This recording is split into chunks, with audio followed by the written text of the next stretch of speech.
Good day, Sir Pascual. I am Matthew Oronel from BSMT Year 2-11, and this is my video presentation for your subject. This video is about GR number 165389.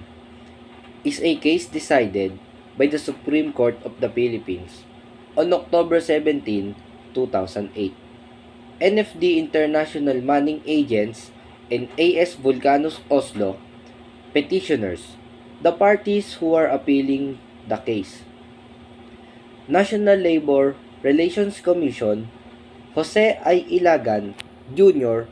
and Constantino Co. Jr. respondents. The parties opposing the appeal, which includes a government agency and individual respondents. The case likely involves labor or employment issues, given the involvement of the National Labor Relations Commission. However, without access to the full text of the decision, it is impossible to say for sure what the specific issues are. Here are some possible scenarios. Scenario number 1. Illegal dismissal.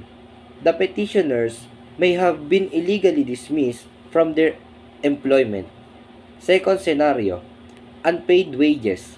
The petitioners may have been owed unpaid wages. Third scenarios, violation of the labor standards. The petitioners may have been subjected to violations of labor standards such as unfair labor practices. And that's all, Sir Pascual. Thank you.